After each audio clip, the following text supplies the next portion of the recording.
Kirk Douglas was 3 weeks into filming the most important role of his career when a studio executive walked onto the set and told him to fire his co-star. The reason had nothing to do with talent. It had nothing to do with performance. It had everything to do with the color of the man's skin. What Kirk Douglas did in the next 5 minutes didn't just save one actor's career. It sent a message to Hollywood that would echo for decades. And the studio that tried to break him, they never saw it coming. It was September 8th, 1954. Republic Pictures had greenlit a war drama called Brothers in Arms, a story about 2 soldiers from different backgrounds who form an unlikely friendship during the Korean War. Kirk Douglas was playing Sergeant Jack Morrison, a battle-hardened veteran from New York. The role of Private Samuel Washington, the young soldier who becomes Morrison's closest friend, had gone to an actor named Raymond St. Raymond St. was 26 years old. He had trained at the American Negro Theater, alongside Sidney Poitier and Harry Belafonte. He had done stage work in New York that critics called electrifying. He had screen tested for a dozen Hollywood films and been rejected from all of them, not because he lacked talent. Everyone who saw him knew he had more talent than most actors working in pictures. He was rejected because Raymond St. was black, and in 1954 Hollywood, that meant something. To understand what Kirk Douglas was facing, you need to understand what the film industry looked like in the early 1950s. Segregation wasn't just the law in the South, it was the unwritten rule in Hollywood. Black actors were allowed to play servants, criminals, and comic relief. They were not allowed to play heroes. They were not allowed to have emotional depth. And they were absolutely not allowed to share equal billing with white stars. The major studios enforced this rule with an iron fist. Theater owners in the South had made it clear that they would refuse to show any film that portrayed black characters with dignity. That meant lost revenue. That meant risk. And the studios, above all else, hated risk. Kirk Douglas had fought for Raymond St. to get the part. He had seen the young actor's screen test and immediately recognized something special. Raymond had that same intensity that Kirk brought to his own performances. That same fire that couldn't be taught or manufactured. It was either there or it wasn't. And Raymond St. had it. Kirk had gone to the studio head, a man named Walter Brennan, not the actor, a different Walter Brennan who ran Republic Pictures with a combination of business savvy and casual cruelty. Kirk had told Brennan that Raymond was the only actor for the part. Brennan had resisted. He had suggested white actors who could play the role instead. He had even suggested hiring a lighter-skinned black actor who could be made to look less threatening to Southern audiences. Kirk had refused. Raymond St. or nobody. That was his position. And because Kirk Douglas was becoming one of the biggest stars in Hollywood, because his name on a picture meant box office success, Brennan had eventually agreed. But Brennan hadn't given up. He was just waiting for the right moment. That moment came on September 8th. The scene they were filming that day was crucial to the story. Morrison and Washington are trapped in a foxhole, surrounded by enemy soldiers, facing almost certain death. They talk about their lives back home. They talk about their families. They talk about what they'll do if they survive. It's the emotional heart of the film, the scene where 2 men from completely different worlds realize they're not so different after all. Raymond St. was delivering the performance of his life. Take after take, he brought something new, something deeper. Kirk found himself genuinely moved by the young actor's work. This wasn't just good, this was extraordinary. Between takes, Kirk walked over to Raymond. That was incredible. Where did you find that emotion? Raymond looked at him with tired eyes. I just think about my father. He fought in the last war, came home a hero, still couldn't drink from the same fountain as the men he saved. That's where I find it." Kirk didn't know what to say to that. He had grown up poor, the son of a ragman, but he had never faced what Raymond faced every day. He had never been told that no matter how talented he was, no matter how hard he worked, there were doors that would always be closed to him. They were setting up for another take when the black sedan appeared at the edge of the lot. Kirk recognized it immediately. It was Walter Brennan's car. The studio head almost never visited active sets. His presence meant trouble. Brennan emerged from the car flanked by two men in suits. They walked directly toward the director's chair, not acknowledging anyone on the crew. The director, a veteran named Michael Thornton, looked up from his script, and his face went pale. Kirk watched the conversation from across the set. He couldn't hear what was being said, but he could read the body language. Thornton was shaking his head. Brennan was pointing toward Raymond St. Thornton was shaking his head again, more vigorously. Brennan leaned in close and said something that made Thornton's shoulders slump in defeat. Then Thornton walked toward Kirk. "Kirk, we need to talk. Privately." They stepped away from the crew, behind one of the large set pieces. "What's going on, Michael?" Thornton couldn't meet his eyes. "Brennan wants St. John off the picture. He says the Southern distributors are threatening to boycott. He says we'll lose 30% of our theatrical revenue if we keep him in a leading role." Kirk felt something cold settle in his chest. "And what did you tell him?" "I told him it was your call. You're the star. You have casting approval." "So Brennan's coming to me next." Thornton nodded. "Kirk, I know how you feel about Raymond, but this is the studio.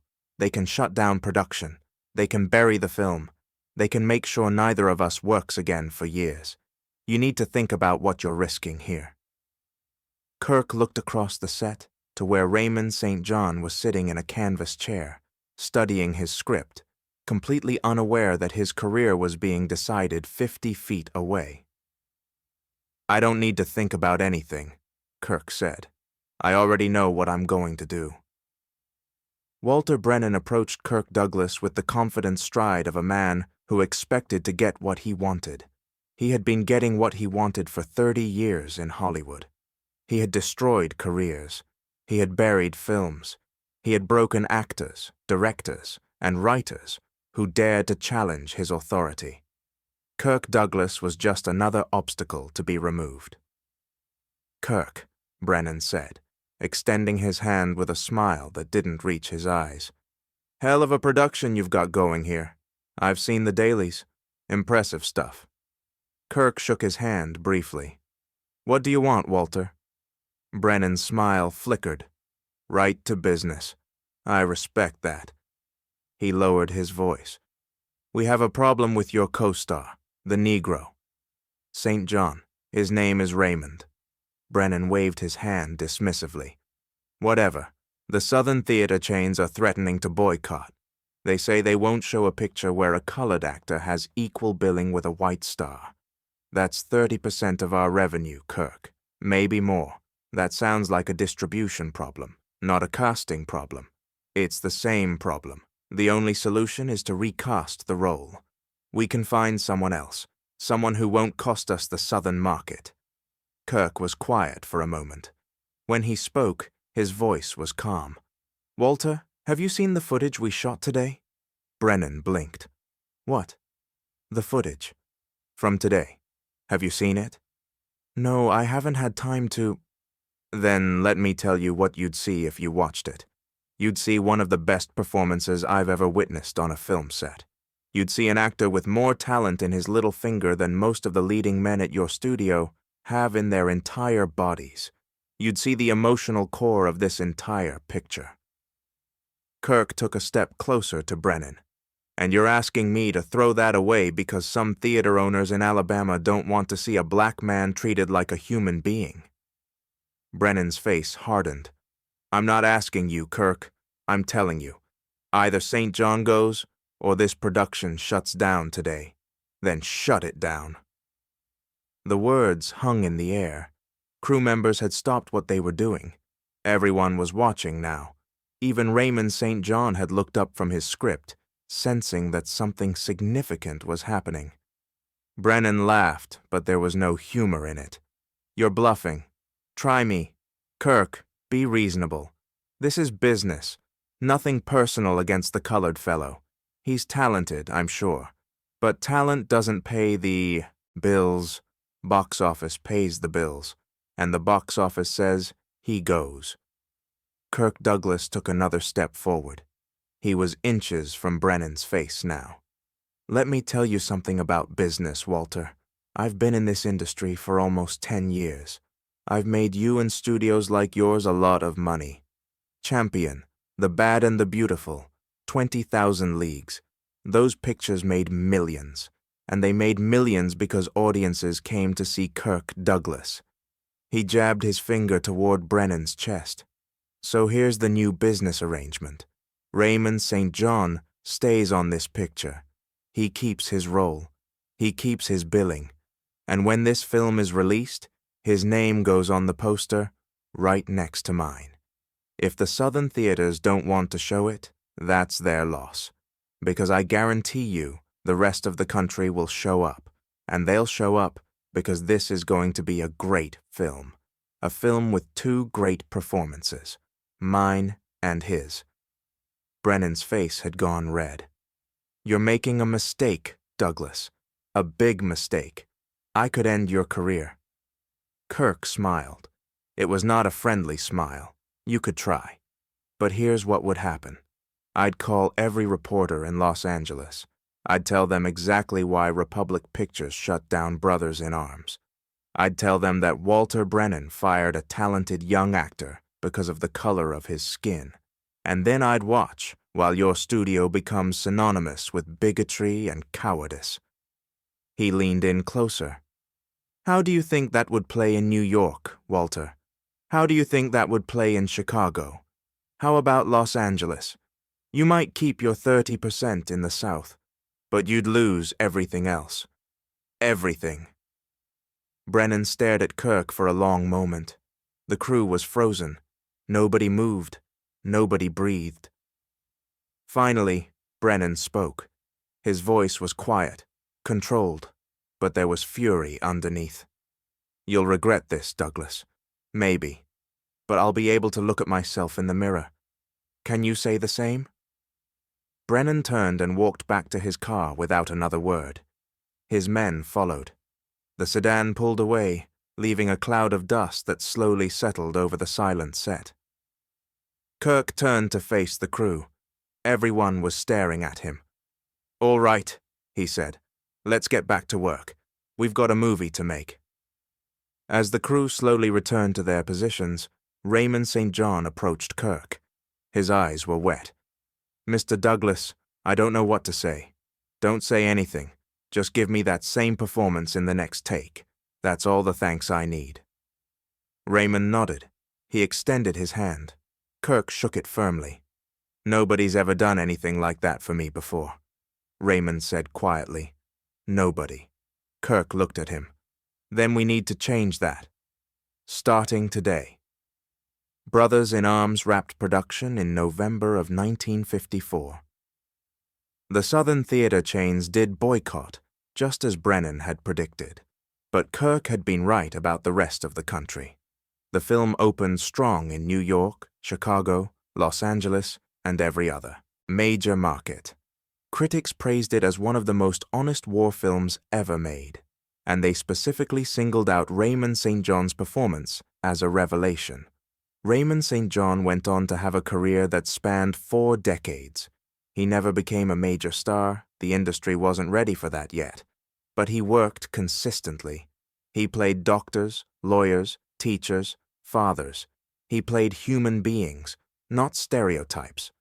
And every time an interviewer asked him about his breakthrough role in Brothers in Arms, he told the same story. "Kirk Douglas saved my career before it even started. He didn't have to do what he did. It would have been easier to let them replace me. Nobody would have blamed him. But Kirk Douglas doesn't do what's easy. He does what's right. That's who he is. Walter Brennan never forgave Kirk for that day on the set. Republic Pictures quietly blacklisted Kirk from future productions. Other studios received phone calls suggesting that Kirk Douglas was difficult, demanding, and not worth the trouble. But Kirk Douglas was too big to destroy. His next film, a western called Man Without a Star, was a hit. The one after that was even bigger. Within 2 years, he had formed his own production company. Within 5 years, he would produce and star in Spartacus and break the Hollywood blacklist entirely. When people ask about Kirk Douglas's legacy, they usually talk about the blacklist. They talk about Dalton Trumbo and Spartacus. But there's another story that deserves to be told. A story about a September day in 1954 when Kirk Douglas refused to sacrifice a young actor to satisfy the prejudices of powerful men. Raymond St. died in 2003 at the age of 75. His obituary mentioned his long career, his stage work, his television appearances. It mentioned Brothers in Arms and the controversy surrounding its release. And it mentioned Kirk Douglas, the man who had given him his chance.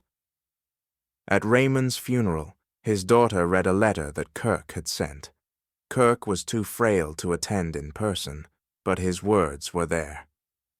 Dear Raymond, the letter read, I've thought about that day on the set many times over the years. People call it brave. People call it principled. But the truth is simpler than that.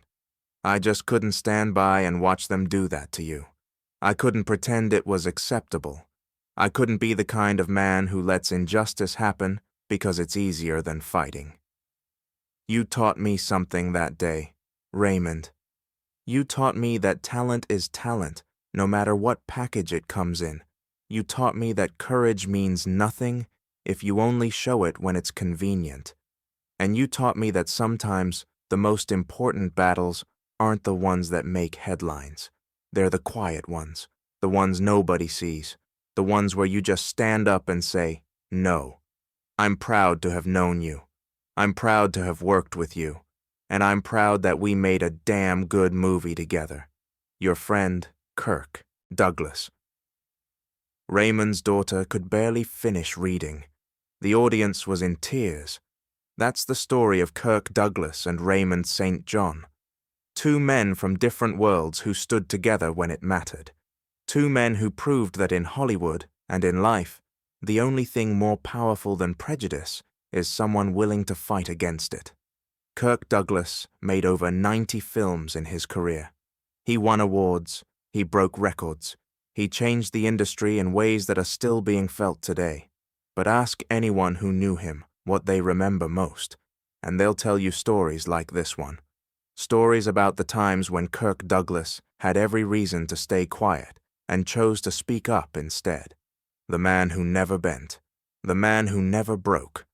That was Kirk Douglas. And on September 8th, 1954, he proved it to the world.